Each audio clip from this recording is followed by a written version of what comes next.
Evan, I got a quick question for you. We're talking about Farhan and the Giants.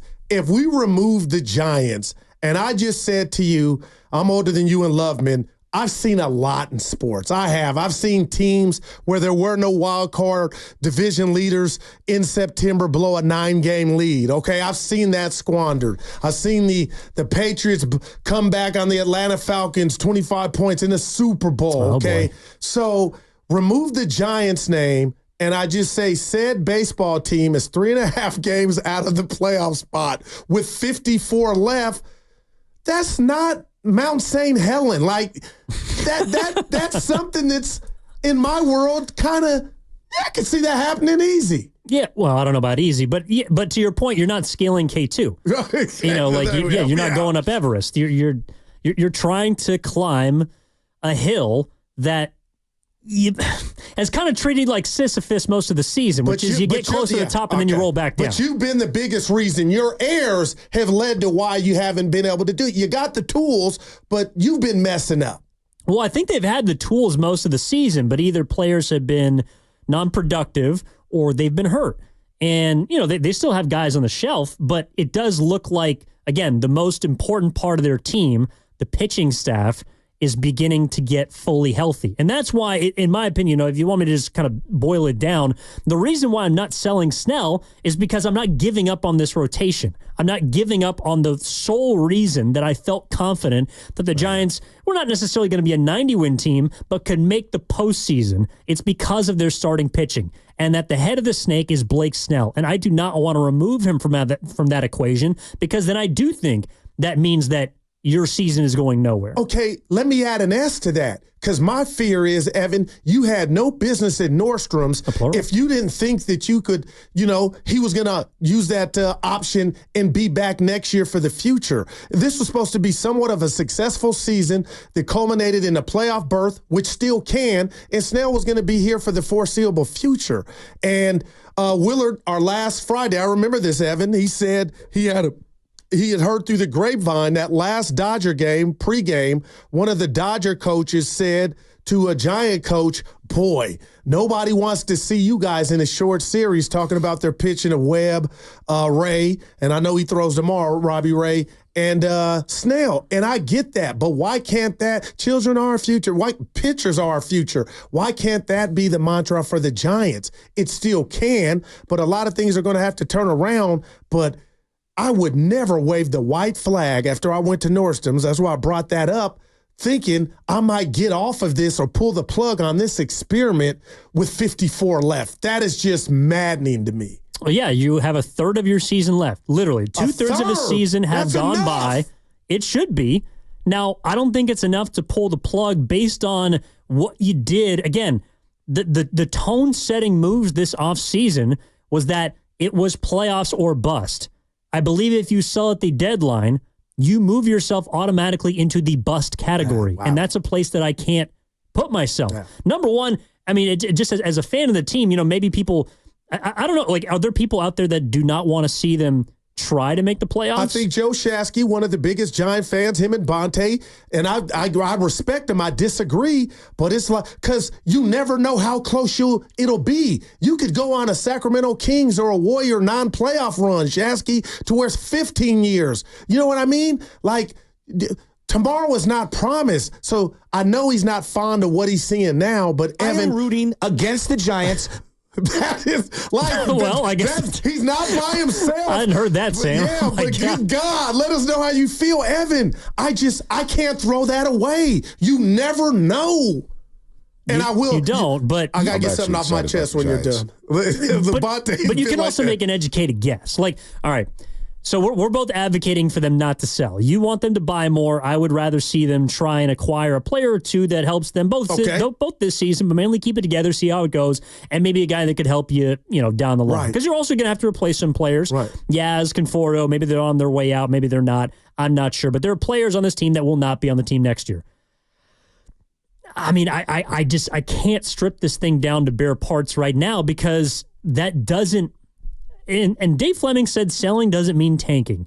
But to me, selling Snell does mean tanking. Man. Selling a couple of pieces, selling a little bit of this team. Your top tier players, to me, is your best guys. That's it. Matt Chapman, I know he hasn't been swinging the bat super impressively this season. He's almost a 5-win player. Like Matt Chapman, with what he does defensively and what he's able to, help you with the gravy on top of the plate, he's your best position player. Heliot Ramos is the player that I would look at and say, well, he's the reason why you kind of are successful offensively. Yeah. But I don't know. Like, yeah, you're right, Goo. I'm not willing to give up on this season. And I think that maybe it's because also part of this too is the Shaskies and the fans that are just fed up. They are fed. This team is boring. They wouldn't even order pizza for that said playoff, the wild card game, because the team is not sexy to them, Evan. And I kind of get that. But my point is, I'm just telling you, be careful what you wish for. You're single, I'm spoken for. But when I was single, Evan, I'm being real. This bad analogy, Goo, on a Monday. Okay. There was nothing like when I was dating, the young lady was beautiful. Oh. I would bite my knuckle on the way to pick her up for our date because you knew when you laid eyes on her, it's like, that is beauty. And that's how I believe some Giant fans are looking at this team, and right now they're ugly. And they don't want that date of the wild card game because it's not sexy. But I want to tell you, no, it's company. It's something to do that day. It's going to be the Giants versus whomever. Why would you want to kick that to the curb, not knowing what the future holds? Well, if we're going to go down the road, horrible, no. I want to use this. Right. I want to use this analogy because I want to go down this road. The issue is that it's not like you're picking the girl up for the first date. You're not biting your knuckle because you're seeing her for the second or third time, and you got butterflies, right? It's rabbit season for those that get that reference. It's because you've been seeing the same girl for, or man, whatever you choose. Okay. You've been seeing them for a long period of time, and nothing really seems to change. And so you're not even thinking about seeing them. You're thinking about, well, this is kind of going to be the same. We're going to go for a walk down in Chrissy Field, and it's going to be foggy, and it's going to be a little cold, and we're going to talk about the same things that we've been talking about for the last 5 years because we've really only had one exciting part of our relationship, and the rest of it's been a bit of a dud. Like, I think that's where a lot of people are coming from in the relationship analogy. There's nothing that has, spruced the relationship between the fans and Farhan. There's nothing that is. Thank you. That would love you, Carter. But I hear you, E. But I would also like to bring in our two producers if possible, Sam and Carter. And Sam, I'll start with you because you're a fan. You obviously cover the Giants. You were there this weekend. Garlic fries and guys. Garlic fries and baseball guys. Shout out Odyssey. Download wherever you get your podcast. But Sam, like, where do you fall on this? Like, do you want them to buy? Do you want them to sell? I mean, what do you want for the rest of this season? I mean, I'm at this point where it's year 6 under Farhan Zaidi. And I'm tired of waiting around. I'm tired of just being mediocre. So I'm going to kind of answer this question backwards in a sense. The last thing I want to see happen is stand pat. If you stand pat, that just shows no direction. Farhan's absolutely gone. Oh, boy. I think depending on what kind of offers you get for Blake Snell, I think you have to kind of consider that. I kind of want to see this team try and at least make a run and make some sort of a push for the postseason. So I would like to see a buy, but it's going to have to be a big swing. Like, if you make an around the margins move to improve, that's not enough. I think you got to make that big Vladimir Guerrero Jr. type swing. I would be on board with that. And I say that knowing that the odds that are very, very low. If the Giants do decide to sell, Guru, I agree with you. That's the final nail in the coffin for Farhan Zaidi. So to answer the question, I would like to see them swing big or just sell off. Carter, before you go, let me just double back and ask you this. Can you compartmentalize your disdain for Farhan and not take it out on this team with a third of the season left trying to accomplish their goals? Because I feel like a lot of Giant fans are so mad at this dude, they almost want to see the team fail. No, I can't. Okay. To be honest, I'm pretty much in the same boat as Lubman. Yeah. I'm more in Shasky's boat. This needs to end. Wow, man. This needs to be over. This has been 6 years now. I've seen enough. We went from the Barry Bonds era, then to winning 3 championships. I expect greatness from the Giants, and we have not gotten greatness under this guy. He's mediocre. You're talking about Farhan? Yes. Correct. Okay. So, but I think that's an interesting dynamic to this too. Wow, man. Because, and maybe I'm parsing a bit too much Carter, but one of the reasons why you don't want to see the Giants make a run See, is because it means that guy's going to stick around. Correct. that is deep, man. Wow. And that's where it's gotten, to the point of this swirling cycle, this carousel of mediocrity that diehard fans, and Carter's, 17th generation San Franciscan, is... Rumor has it he'll be on a 3-3 team. Yeah. Well, you got to get a permission slip. News is coming out later in the week. Yeah. Quit giving Call the me teases. Woj, a goo bomb. 48 hours. Shout out Eddie no Murphy. No pressure, Carter. Go ahead. But he would rather have them lose than have to think about, well, they're going to win, even if they make the playoffs. Wow. Like me, it's Operation Postseason. Man. I want to see him try and get in, and I would be happy if that happened. But there is a segment of the fan base that is just so fed up with the paltry results of what Farhan has produced on the field that they would rather them just lose the rest of the year if it means Zaidi's gone. Wow. They've gotten to that point. And you know what, Evan? Guys, I do talk to myself. And right now, I just slap myself like Rick James. Listen, I do this with Dallas. I want them to lose so McCarthy and Dak will be gone. So how dare I come down Carter's and the Shaskys of the world? You don't mean that, though. No, I do. I want it over. And you know this. So how can I just check myself of, I understand that. I've had that feeling. So, wow. And that's heavy. It's sad. But I'll tell you what it doesn't do, Evan. It does not have any damn bearing on what the Giants are going to do. The players starting tomorrow at Oracle against the A's, the Nationals, and wherever they go after, they control their own destiny as far as trying to make up 3.5 games with 54 left. No, but I do think that, and maybe this is a little naive of me, but again, we kind of started the show by going through the 5 previous deadlines of the Giants, which is why I actually don't think, you guys behind the glass want them to either sell it all or go all in. History says they're not going to do either of that. And in fact, they're probably going to sit where Sam is going to be really pissed off because they're probably going to stand pat. I believe and that. They're not going to do much because in 2019, they sold Mark Melanson. That was the biggest trade that they made, but they kept Madison Bumgarner. That didn't work out, flamed out spectacularly. Bogey was gone a year later. 2020, they were 2 games below 500 at the deadline, which they currently are, and they didn't sell. In fact, they did nothing. The next year they bought, they got Chris Bryant, helped him to the postseason, but they didn't really need him. He didn't produce enough against the Dodgers to win a series. And the last 2 off seasons, or the last 2 trade deadlines, they have done neither. They haven't moved in one direction or the other. They have continuously tried to thread this needle of building for now and for later, and in reality, they've really done neither. They've done neither of those two things. They haven't built for later, and they haven't been able to improve themselves now. What I would look at, though, however, are the pieces that they should not get off of. And actually, the 2020 trade deadline is the one that I look at as an example of, granted, best case scenario, but it could come to fruition, which was, in 2020, they were 17-19. Okay. They chose to not trade Kevin Gausman and Evan Longoria, along with a host of other players.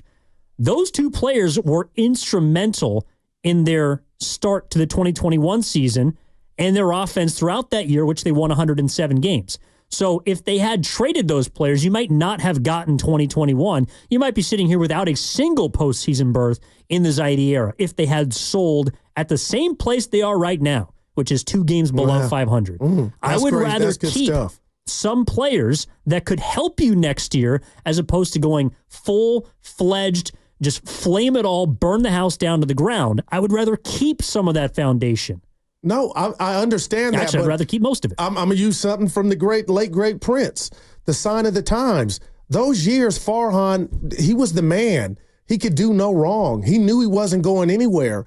And according to who you believe, Evan, this dude's under pressure. So there are 2 scoreboards in my estimation. And if I'm fighting for my job and I know it behind closed doors, but that still means that I still have the keys in my hand, Evan, we're going to see an addition or a trade by the San Francisco Giants in regard to adding.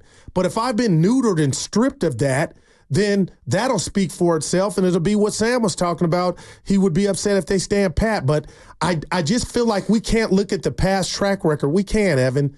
He's never been in this situation, I don't believe. Farhan knowing that he's hearing it, they're writing about it. Alex Pavs last week, did the post a great job on the post game show, and he didn't say Farhan, but he didn't have to. Like, some guys are fighting and managing and coaching for their job. Like, something has to come of this season. So Farhan's no dummy. I do believe that pressure will get to him to make him facilitate a trade, knowing this is my last ditch effort at saving my ass. Like, he's almost just been treading water for so long. He's either got to make a final push to get to land or he's going to sink. Yeah, and why wouldn't you even try? You know what I mean? Go out guns blazing. Well, because it's not really his style. I mean, Farhan Zaidi doesn't strike me as a cowboy that's going to go out. Well, you better do something now, or you're going to kick the door down and go 12 in the chamber. Work, allegedly, which I still don't think is the case. But I don't think this dude's under any pressure, man. Farhan? Yeah, I really don't. That 2-year extension was a slap in the face to Giant fans. Well, perhaps, but I do think he feels pressure. I mean, it seems like we've heard more from Farhan this season than in past seasons regarding both his future and the state of the franchise. Now, he's been able to talk from a bird's eye view before, like we've heard him, but I don't think he has ever been this critical of his own creation, if you know what I mean. Like, he literally said before the deadline, right? That the players need to do it. The players are going to tell us where we're going to go. Wow. And don't put it on me. They responded against Colorado. Wow. That doesn't tell me much, but in one sense, you do have to win those games. Like, if they had split with Colorado and right now they sit 4 games below 500, then I think we might feel a lot differently. If they weren't 3.5 back of the wild card, if they didn't, and this is, again, why I think they do have a chance to make the postseason, is the 4 teams in front of them are not all that impressive to me. Man. Especially the Giants could add someone. Now, this is from the 213, or pardon me, the 415. That ain't happening. I think he's talking about, or she's talking about making a big deal. That ain't happening, dude. They don't have any big pieces, the Giants don't, that any other team wants. I would rebuke that statement. And I would say that the Giants have pieces that other teams want. The question is, do the Giants want to give up those pieces? Because they're finally, and this is the other dynamic too, that some people hypothesize could save Zaidi's job, which is we're finally starting to reap the benefits of our young players. We're finally starting to see production from Ramos. I know Matos hasn't been great, but he does have a player of the week under his belt. Been incredible. Fitzgerald. He's a little bit older, but I'm talking about like the 25 and younger. Got you. Bailey looks like he's a cemented piece. Birdsong looks like he can deal a little bit. Kyle Harrison has had some nice outings this season. But Evan, when you say those names, if that's your metric, so 2028, 2029 is when you're telling Giant fans to get excited? Because that's what it sounds like, when we just focus on the young. The young? Yeah, when we focus on the young players. Like, when can you realistically look yourself in the mirror and say, okay, get excited. We're about to knock down that playoff door. Here we come. When I just hear those names back to back, I just keep, kicking the can down the road as far as success and the playoffs year after year after year. And that gets me to 2028, 2027.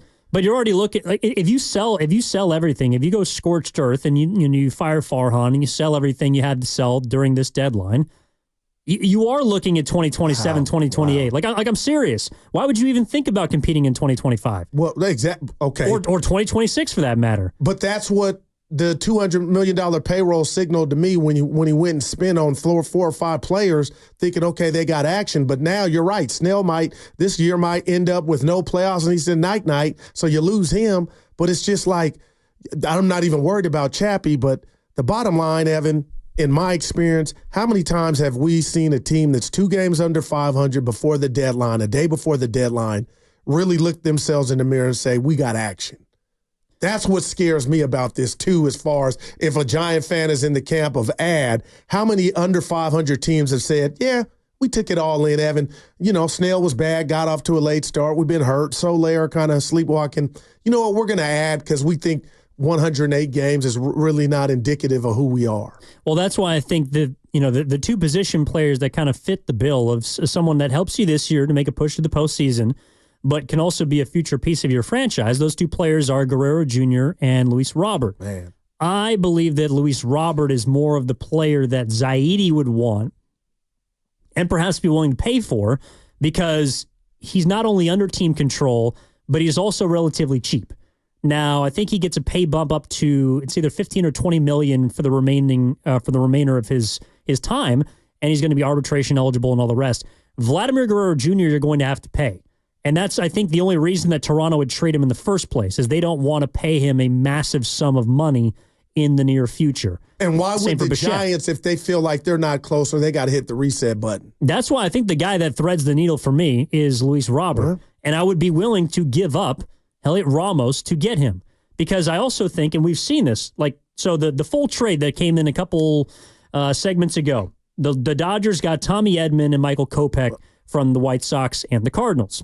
The White Sox received 3 of the Dodgers prospects in that deal. Miguel Vargas, who's kind of a guy, Alexander Albertus, who is a 19-year-old corner infielder. He's a top 20 prospect in the Dodger system. Yeah. And then Gerald Perez, who's more of the centerpiece of that. He's a futures game participant. He's a top 15 prospect. He's only, I think, 20 or 21 years of age. He's a hitter, and he's a middle infielder.